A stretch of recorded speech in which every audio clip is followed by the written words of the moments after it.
Okay, welcome to June 3rd, 2020, y'all. If anybody is in the future watching this, everything's fine. There's nothing going on. That would be a lie. There is some bullshit going on in America right now. A lot of civil unrest, a lot of people. Everybody's reaction to this thing is so different, it kind of catches me off guard sometimes, you know what I'm saying? Like, the people that want to make money during the, you know... Hey, do you guys remember the Kendall Jenner Pepsi ad that talks about this moment right now? Why can't we just get Kendall Jenner to show up and give those cops a Pepsi and everybody goes home happy? Right? Never let her forget that she said that she, you know, that's what that video is, right? I make peace through Pepsi. Side note, Pepsi was the only one to reach out to the Soviet Union and do business with them during the Cold War. If you're a comedian, that explains the no Coke, Pepsi, cheeseburger, Coke. Coke, no Pepsi. What am I talking about? All right, Christopher, you're way off on a tangent. The Kendall Jenner thing makes me laugh because she's such an idiot. All right, there you go. We should do a little COVID news, because COVID is still important, bro. Wear your mask, wash your hands, still have to socially distance. I think what's going to happen now is places are going to come up and they're going to have the little circles, and then that'll be like your little pod for your squad. You know, 2 to 6 people can go in each circle, and then that'll be how we talk to people. You know, like a public performance place will be called the circles. Oh, let's go to the circles and listen. I don't know, but that's how it's going to look in the future. Here in Los Angeles, we are, is this thing on? Are you guys, no props today? Okay, no props today, I'm sorry. Here in Los Angeles, we are over 4,200 cases of COVID. Deaths. That's a lot. That's a lot. That's a lot. Or maybe that's for all, I think that's for all of California. I'm off on my numbers, I apologize. But y'all, it's still going on, it's still serious. Maintain. All right, so let's get into some news, because this, I don't know why it made me laugh so much, but China just been talking mad shit about America. They've been talking about how poorly we're handling the riots, the racial injustice, and how America shits on its black people. And this is coming from China, right? We're literally on the 31st anniversary of Tiananmen Square, where they fucking ran over people with tanks and shit.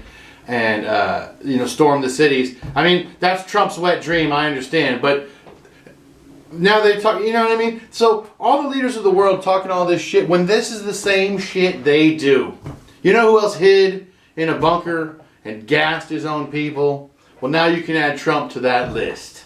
You know? Because that's what's happening, man. It hurts my feelings.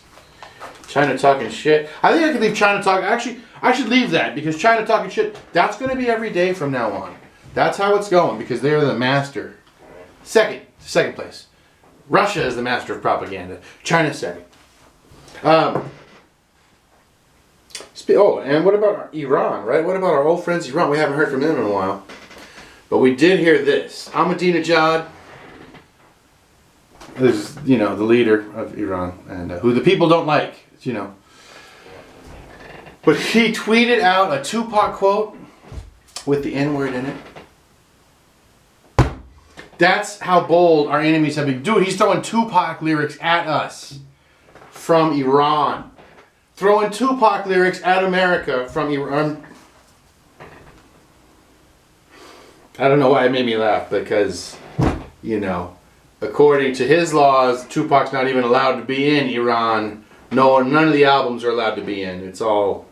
You know what I'm saying? But then he quotes it like to be cool, but then he's not... Once again, the leaders don't do what the people do. Or what, Christopher? What are you talking about? You're on a rant. Just stay with the fucking script, bro. What's your problem? Alright, so Steve King. If you don't know Steve King, he is the former... what the hell is it? I forget. He's got to be the senator. I can't be... or House of Representatives. I forget. Dang! I got information overload. Anyway... This guy lost in Iowa today, and he is an amazing American. He is, he went on TV a couple years ago and did this whole thing about why is white supremacy bad? Why is it bad? You know, we wouldn't be here if it wasn't for white supremacy and for Western Europe. And I was like, oh, because that's exactly what we talk about here, right? How the problem, the inherent racist problem, right, is the European-centric phenomenon that they're the ones that created all culture. When every piece is brought from somewhere else, you know, here's paper from China, but you know. Here's a shirt made in China. Like, you know what I'm saying? There's a lot of stuff we get from other cultures. I mean, what is America? I mean, look, I'm on a camera. That wasn't invented in America, baby. Computer, also not invented in America. What's invented in America? Jazz. Derivations on other things, right? We take a good movie, Godzilla. We remake it in America, turn it into a piece of shit. I'm not anti-American. I love America. America is the greatest. And that's why America should make America great again and get rid of Trump, man. Although, dude, to have Biden... Oh, my God. Biden is... Oh, Vanilla Joe. George Bush started a... Did we talk about this yesterday? George Bush started a committee for Joe Biden. So now there's 2 Republican parties. And then Bernie's still too crazy to get on board. So I just want to... You know, I'm an advocate for the third party. Get in there, third party. Show us what's up. Anybody, please. What's wrong with white supremacy, said Steve King, as he got voted out by a less racist white Iowa dude. You know, the problem is when we address these protests. We're switching subjects now. We're on protests versus riots. Right? The protesters, you stand with them, you say, what's up? Then there's the rioters. Then there's the looters. Then there's the agent provocateurs, if you believe in that kind of shit. I got this book in Colorado a few years ago at the ARC, which is a you know, kind of secondhand thrift store. It's called The Los Angeles Riots. It's a little story in here. And I just wanted to show a couple of pictures from this book. Can you see this picture right here? This picture right here. That is a Korean store owner. I'll just leave this up so that we can just see. Because that's the old LA riot. The new LA riots, you know. That picture that I just showed you is a Korean store owner, okay, with his gun. And that is a solid piece of weaponry for 1991 or 92. 92, right? He's got the gun, a real burner. He's outside, and he's wearing a Malcolm X t-shirt with Malcolm looking out the window holding the gun. Says, by any means necessary. Korean dude, Malcolm X shirt, gun, LA's burning behind him. That's what that picture is. Because he had to protect his own store. You know? If you don't know about the LA riots of 92, holy shit. I watched that live with my church youth group. That's right. Oh, mostly white. You know, a few token Mexicans here and there. A couple Armenians. But mostly white. You know, Christian, right wing.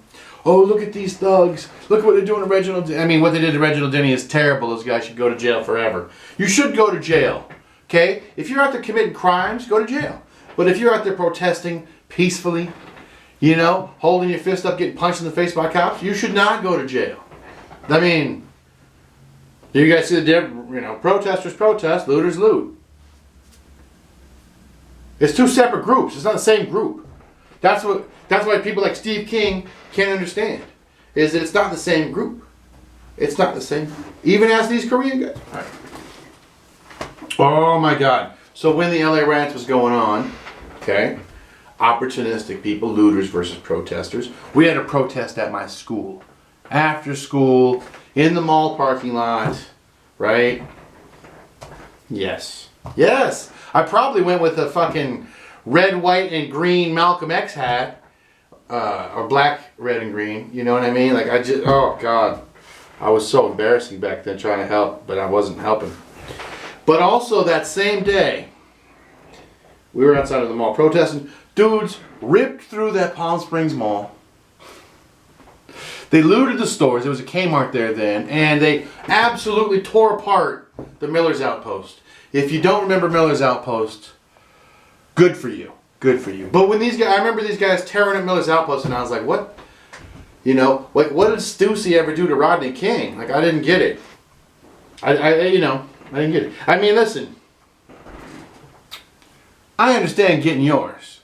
When you're poor, I understand getting yours. But you understand also that that's a crime. That's not anything to do with the protest. That's nothing to do with BLM. That's nothing to do with you know, letting the government know how you feel. That's just you getting yours. The GYP, the Get Yours Posse.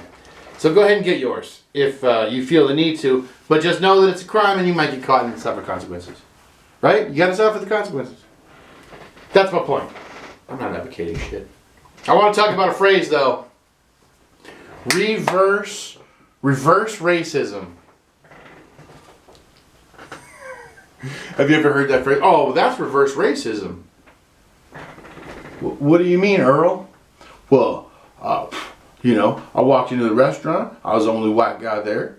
They said, hey, we don't serve your kind here. Honky, get the fuck out. And he goes, that's reverse racism, man. And I go, no, Earl. That's just racism. It's not reverse. It's not supposed to work one way, you moron. Getting sidelined, ostracized, ghettoized, whatever phrase you want to use, right? Being hated for something beyond your control is bullshit. No matter if you're white, black. But if you look at America, I think you'll see black and brown inherently. Inherently, bro. Don't come at me with that. You can look at the numbers. You know about the Tulsa man. Hey, I grew up in Palm Springs. Palm Springs even did it in the 60s, dude. Right downtown where all the black and Mexican people used to live. And they came and fucking bulldozed them out in the middle of the night. Moved them all to the north end or over to Cathedral City. To this day, 2020, what's that? 60 years later, the black community lives in the north end of Palm Springs. A lot of the Mexican community lives in Cathedral City. Why? Wow. It seems weird. It does seem weird. I rode that North End bus though every day. Every day in middle school, baby. So that's it, man. I got that first-hand knowledge of why it's just racism, right? If they come in and call you a cracker-ass motherfucker, steal your lunch, that's just racist, dog. But also it's because you're that white boy that could be stolen. You know what I'm saying? Like you gotta stand up for yourself. And then it's all gravy, baby. Then it's all gravy. Those are my best friends. Some of my best friends to this day. Big Ed. All those guys. I love them. Man, I don't know what I'm talking about today. You know, yesterday was a great show. I really liked the show. I got a lot of feelings. I'm angry. But you know what? It really doesn't matter what I think. Because look at me. Look at me. The cops haven't punched me in the face in years. Okay? That white privilege finally kicked in for me.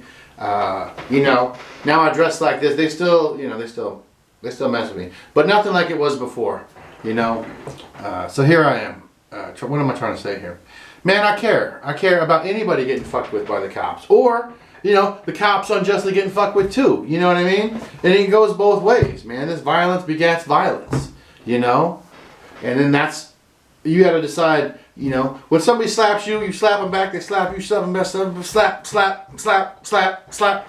In the end, you got to be the one that gets slapped and fucking stops.